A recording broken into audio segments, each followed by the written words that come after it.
If there was a device that when you switched it on, it immediately made you feel happier and less stressed, and it had no negative consequences and no side effects, most people would be lining up down the street to buy one. Yet the reality is that you already have that device inside your head, and the switch to turn it on is right at your fingertips.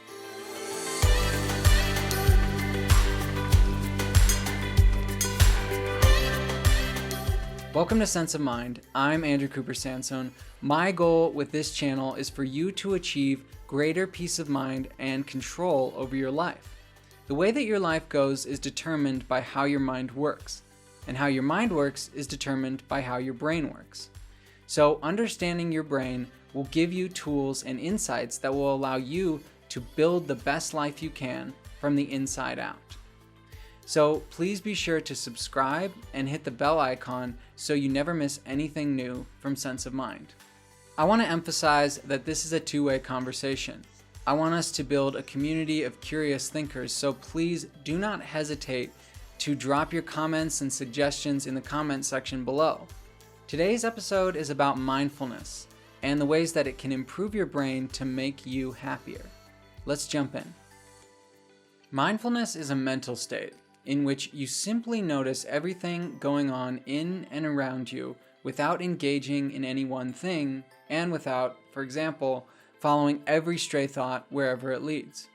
While some people are naturally more mindful than others, cultivating mindfulness, like any other skill, takes a lot of practice. With the definition I just gave, it can seem ridiculously simple.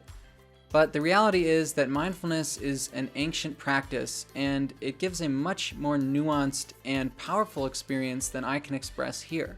One thing that mindfulness allows you to do is basically supercharge your powers of interoception. Interoception is a scientific term that basically means the ability to sense internal bodily sensations. And this is useful because when you're experiencing a negative emotion, it can allow you to see that all it is a feeling that you can allow to pass. If you're skeptical of that, or if you want to learn more about that, check out this other video I did on the topic. Mindfulness improves interoception by basically increasing the activity and connectivity of areas of the brain involved in interoception, like the insular cortex. But it also decreases activity in areas involved in negative self-talk, like the default mode network, or DMN, and those involved in anxiety, like the amygdala. Interestingly, these changes in brain function are actually associated with changes in brain structure as well, so over time, these changes are made more permanent and are accentuated.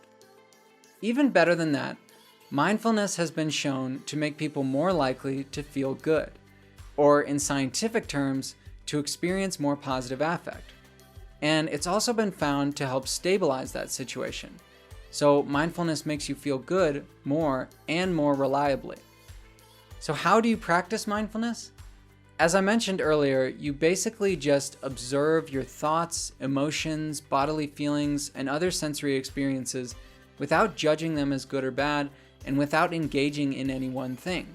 However, to reap any of the benefits we're talking about, you really have to practice. There are plenty of free resources out there for learning to meditate and to become more mindful, and I've listed some of my favorites in the description below. I've also listed some scientific articles as well as some other articles about the science of mindfulness and how it works. I really want to emphasize that the key is that you have to stick with it. While in the beginning you'll probably notice some benefits like being more relaxed right away, to really reap the deepest benefits of mindfulness, you have to stick with it for at least a few months, if not years. But I promise it's worth it, and the science is there to back up that claim. So check out this other video where we look at some of the other cognitive benefits of mindfulness, or check out this earlier video where I argue that interoception can allow you to master your emotions. Thank you for watching this video. If you enjoyed it at all, please give it a like and subscribe to this channel. Also hit that bell icon so you never miss anything new from Sense of Mind. Also be sure to follow Sense of Mind on social media on both Instagram and Facebook. And just so you know, this channel is brought to you by the Diamond Mind Foundation. This episode was written and produced by me, Andrew Cooper Sansone. Thank you so much for watching. I'll see you next time.